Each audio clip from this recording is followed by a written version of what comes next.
हाँ, तो बच्चों आजकल जैसे कि आपको पता है कि आरएमएस का एग्जाम और सैनिक स्कूल का एग्जाम अब लगातार हो ही जाएंगे समझिए। एक होगा आपका लगभग नवंबर में और एक जनवरी की अनाउंसिंग डेटा भी। तो आज जो है उसी को लेकर के अब हम तैयारी जो है शुरू कर रहे हैं। और हमने जो है कोचिंग के अंदर ऑफलाइन में मॉक टेस्ट जो है स्टार्ट कर दिए।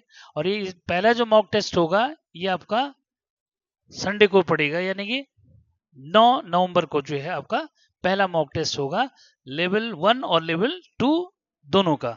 लेवल 1 मतलब वो बच्चे जो फोर्थ फिफ्थ या सिक्स में हैं और वो सैनिक स्कूल सिक्स या फिर आरएमएस सिक्स की जो है तैयारी कर रहे हैं, या फिर नवोदय की तैयारी कर रहे हैं, या किसी और जो है कॉम्पिटेटिव एग्जाम की तैयारी कर रहे हैं।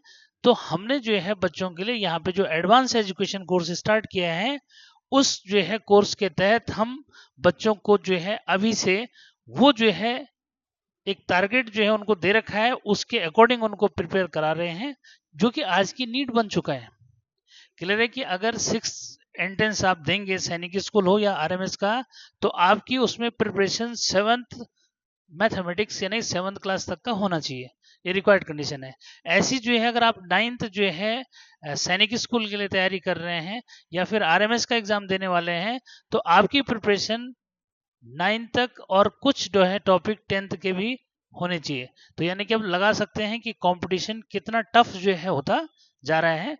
तो इसको देखते हुए बच्चों आज जो है मैं लेवल 1 वालों को एक टॉपिक जो है पढ़ा रहा हूँ। ये है आपका सिंपल इंटरेस्ट, जिसको हिंदी में साधारण ब्याज बोलते हैं। ठीक, तो देखिए कैसे इसको समझना है। सबसे पहली बात कि किसी के मदर या किसी की फादर अपना जो है जो भी इनकम होती है उसका भाई कुछ पोर्शन यानी कि कुछ पार्ट जो है वो आपके एजुकेशन में खर्च हो जाता है, कुछ जो है घर के खर्चे में जो है खर्च हो जाता है। ऐसी जो है कुछ अदर जो है एक्सपेंडिचर हो जाते हैं। लेकिन फ्यूचर के लिए भी जो है कुछ पैसा बचाना पड़ता है, और वो पैसा जो बचाते हैं जनरली उसको हम सेविंग जो है बोलते हैं। और वो बचा हुआ जो मतलब जो सेविंग हम करना चाहते हैं उसको घर में ना रख करके या तो बैंक में रखा जाता है या पोस्ट ऑफिस में रखा जाता है, या फिर अदर और स्कीम में जो है उसका यूज किया जाता है। हम बात करेंगे यहाँ पे कि हमने अगर उस पैसे को बैंक में जो है जमा किया, यानी कि आपकी मम्मी ने या पापा ने जो भी जो है आपकी बचत हुई यानी कि सेविंग जो है यानी सारे खर्चे जो है होने के बाद जो पैसा बचा उसको अगर बैंक में रखा, तो या फिर बैंक से जो है कभी कभी क्या करना पड़ता है उधार लेना पड़ता है, ठीक है, या फिर जो है किसी दोस्त से जो है लेना पड़ता है। तो इस बात को हम यहाँ पे जो है समझ रहे हैं। तो पहली बात तो ये कि अगर जो है आपकी जो सेविंग है यानी कि आपके मम्मी पापा ने जो है जो सेविंग करी पूरे महीने की, ठीक है, उसमें जो है वो बैंक में रखना चाहते हैं, तो उसको बोलते हैं बैंक की लैंग्वेज में प्रिंसिपल। ठीक है, यानी कि सबसे पहला जो टर्म इसमें आएगा ये है प्रिंसिपल। ठीक है, तो प्रिंसिपल हर जगह यूज नहीं होता। ठीक है, ये हमारा जो है सेविंग, ठीक है, सेविंग्स प्रिंसिपल, इसको किस किस लैंग्वेज में जो है आगे आता है ये देखिए। हर बार ऐसे नहीं होगा कि भाई बैंक में ही डिपॉजिट हो रहा है। कभी कभी क्या हुआ कि कोई पर्सन किसी से जो है क्या होगा कर्ज लेगा, जिसको जो है बारो जो है बोला जाता है, या फिर लेंट जो है आउट बोलते हैं। ठीक है, तो इन वर्ड्स को भी समझना है। तो प्रिंसिपल हो गया, या कहीं पे जो है आ, आपको जो है ऐसे भी जो है बोल सकता है कि अमाउंट बारोड। क्लियर, तो यहाँ पे जो है BORROW ऐसे जो है वर्ड यूज करने का, अगर पास्ट में होगा तो ईडी लगा देगा। ठीक है, तो बारोड का मतलब होता है उधार लेना, या फिर जो है सम मनी लेंट आउट। क्या यहाँ पे ऐसे भी बोल सकता है बच्चों कि सम मनी लेंट आउट। ठीक है, तो लेंट आउट का मतलब भी उधार लेना होता है। ठीक है, तो इस तरह से जो है यानी कि प्रिंसिपल जिसको मैं बोल रहा हूँ ये डिपेंड करता है कि अगर हम बैंक में डिपॉजिट कर रहे हैं तो तब तो हमने प्रिंसिपल या सेविंग उसको बोलना है।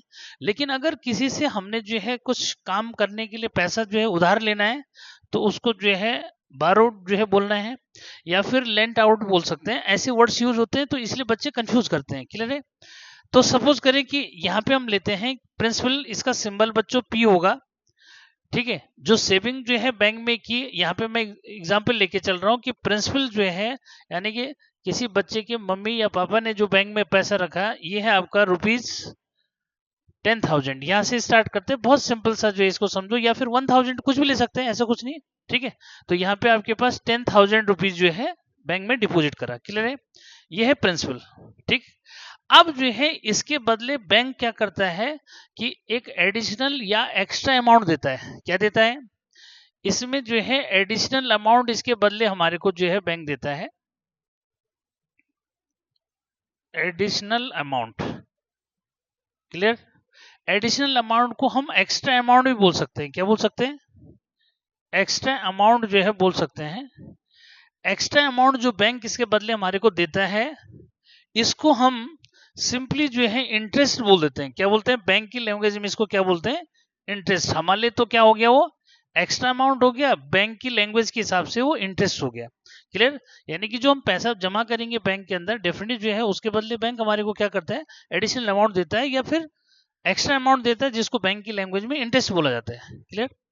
तो ये इंटरेस्ट जो है, अगर आपको किस फॉर्म में, अब देखिए इसको कि किस तरह से जो है दे रहा है, वो उसको क्लियर करना है, जो एक्स्ट्रा अमाउंट जो दे रहा है। ठीक है, इस बात को जो है दो तरीके से समझना है बच्चों। एक तो इसको ऐसे जो है बोला जाता है कि भाई रेट ऑफ इंटरेस्ट। क्या बोला जाता है? Rate of interest. Rate of interest. Clear? Rate of interest अगर आपको जो है सपोज ऐसे बोल रहा है वो कि भाई 5%। ठीक है, यानी कि रेट ऑफ इंटरेस्ट 5% का मतलब हुआ कि अगर आप जो है ₹100 जो है जमा करेंगे, तो 1 ईयर में आपको जो है बैंक इसके बदले ₹5 जो है एक्स्ट्रा देगा। कितना रुपीज एक्स्ट्रा देगा? ₹5। क्लियर? तो ये तो रेट ऑफ इंटरेस्ट का है, और रेट ऑफ इंटरेस्ट का सिंबल हम लेंगे आर। क्लियर? ठीक है, तो अब यहाँ पे दो बातें जो है क्लियर हो जाएंगी। एक तो rate of interest, rate of interest किस में है, यानी कि 100 पे कितना रुपीज मिल रहा है। ठीक है, जो रुपीज मिला वो आपका इंटरेस्ट हो गया, जो रुपीज मिला वो इंटरेस्ट हो गया, और अगर पर 100 पे वो दे रहा है तो ये आपका रेट ऑफ इंटरेस्ट हो गया। क्लियर है? उसके बाद बच्चों नेक्स्ट जो है जो पॉइंट आता है वो ये कि भाई इंटरेस्ट जो है कैसे कैलकुलेट होता है, और कितने टाइम के लिए कैसे जो है कैलकुलेट करना है, और कितने टाइप का इंटरेस्ट होता है। तो बच्चों इसमें जो इंटरेस्ट जो है हमारे पास है, ये जो है 2 टाइप से काउंट होता है। क्लियर? कितने टाइप से काउंट होता है? 2 टाइप से जो है इंटरेस्ट काउंट होता है, यानी कि इंटरेस्ट जो है 2 टाइप से काउंट होता है बच्चों। सबसे पहले आता है सिंपल इंटरेस्ट। क्या आता है? Simple interest. क्लियर? ऊपर लिखा भी है मैंने हेडिंग, सिंपल इंटरेस्ट। दूसरा जो है आता है कंपाउंड इंटरेस्ट। ठीक है, तो आज हमने जो पढ़ना है वो है सिंपल इंटरेस्ट। ठीक, तो इसको जो है क्लियर कट समझो क्या चीज है ये सिंपल इंटरेस्ट बच्चों, कि जो पैसा जो है जमा किया, ठीक है, जो पैसा जमा जो है किया जाता है, ये तो हो गया प्रिंसिपल। ठीक है, अब जो है कितने टाइम के लिए जो है जमा किया जा रहा है वो टाइम। ठीक है, तो सबसे पहला जो पॉइंट इसमें आता है ये तो है प्रिंसिपल। तो प्रिंसिपल तो हमारे पास क्या है? ₹10,000। क्लियर है? क्या रेट ऑफ इंटरेस्ट है, यानी कि पर 100 पे बैंक हमारे को कितना जो है इंटरेस्ट दे रहा है। तो बच्चों ये है rate of interest. Rate of interest के लिए हम क्या करेंगे, इसको 5% ले लेंगे। क्लियर है? उसके बाद जो है कितने टाइम के लिए, ठीक है, तो अगर हमने सिंपली यहां पे ले लिया कि भाई हम इसको निकालना चाहते हैं 5 ईयर के लिए, यानी कि टाइम जो है कितने टाइम के लिए? 5 ईयर्स के लिए। ठीक है बच्चों, तो अगर हम इसको डायरेक्ट जो है 5 ईयर का एक साथ ही निकाल देते हैं तो इसको सिंपल इंटरेस्ट बोलते हैं। क्या बोलते हैं इसको? Simple interest. यानी कि जो सेविंग हमने किया उसमें rate of interest, it means 100 rupees जमा करने पे 5 रुपए मिल रहा है, रेट ऑफ इंटरेस्ट ये हो गया। कितना जो है रुपए मिला वो आपका इंटरेस्ट हो जाएगा, लेकिन कितना टाइम के लिए, अगर उसको डायरेक्ट 5 ईयर के लिए कैलकुलेट करते हैं तो ये आपका सिंपल इंटरेस्ट हो गया। क्लियर? तो सिंपल इंटरेस्ट के लिए बच्चों एक फॉर्मूला जो है बताता हूं मैं, ये है SI is equal to simple interest, SI is equal to P into R into T upon क्या हो जाता है 100 हो जाता है। ठीक है, क्लियर है? अब इसको कैलकुलेट जो है कैसे करना है, इसको जो है बताता हूं मैं कि कैलकुलेट कैसे करना है। ठीक है, तो फाइनल कर दो कि इंटरेस्ट तो क्या हो गया, जो एडिशनल अमाउंट या एक्स्ट्रा अमाउंट बैंक हमारे डिपॉजिट अमाउंट पे दे रहा है। क्लियर है? जिसको हम प्रिंसिपल बोलते हैं बैंक की लैंग्वेज में। ठीक है, अब जो है उस इंटरेस्ट को हम जो कैलकुलेट कर रहे हैं, अगर डायरेक्ट कैलकुलेट करते हैं यानी कि 5 ईयर के लिए कैलकुलेट कर रहा हूं मैं, जैसे 5 ईयर, तो ये आपका सिंपल इंटरेस्ट हो गया। लेकिन अगर टर्म वाइज काउंट करते हैं तो तब होता है वो कंपाउंड इंटरेस्ट। इसकी बात बाद में करेंगे, तो इसको सीखते हैं सिंपल इंटरेस्ट कैसे निकालना है। तो बच्चों यहाँ पे क्या करना है, प्रिंसिपल की जगह आपने रख दिया 10,000, प्रिंसिपल की जगह क्या रख दिया 10,000। ठीक है, रेट ऑफ इंटरेस्ट आपका हो गया 5 और टाइम आप रेट ऑफ इंटरेस्ट 5 हो गया और टाइम भी आपका क्या है 5 हो गया। और इसको डिवाइड कर दो किससे 100 से, तो देखो ये 0 से 0 कैंसिल, ये 0 से 0 कैंसिल, 5 5 जा 25 और 25 को 100 से मल्टीप्लाई करेंगे तो आपका हो जाएगा 2500। क्लियर? तो यानी कि अगर 10,000 को बैंक के अंदर जो है 5 इयर्स के लिए जो है रखा जाएगा, जबकि रेट ऑफ इंटरेस्ट क्या है 5% है, तो जो सिंपल इंटरेस्ट मिलेगा वो कितना मिलेगा 2500 मिलेगा। क्लियर है? ये तो इस तरह से जो है आपने सिंपल इंटरेस्ट जो है निकालना सीखा कैसे करना है। लेकिन इसको याद रखना कि हर बार सिंपल इंटरेस्ट का ही केस नहीं आता, कभी कभी इसमें क्या पूछा जाता है उसको समझो कि अगर सिंपल इंटरेस्ट निकालना है तो ये लगाओगे, लेकिन अगर इसमें से यानी कि प्रिंसिपल, रेट ऑफ इंटरेस्ट या टाइम में से कुछ एक, कोई भी एक निकालना है तो क्या करना है, उसके लिए आपको अगर सपोज प्रिंसिपल निकालना है बच्चों, तो क्या करना है SI को 100 से मल्टीप्लाई कर देना है, यानी SI इंटू 100 और P के साथ जो है जो भी है R और T है तो ये मल्टीप्लाई यानी कि डिवाइड में आ जाएंगे। जो मल्टीप्लाई में है वो कहाँ जाते हैं, डिवाइड में आ जाते हैं। क्लियर?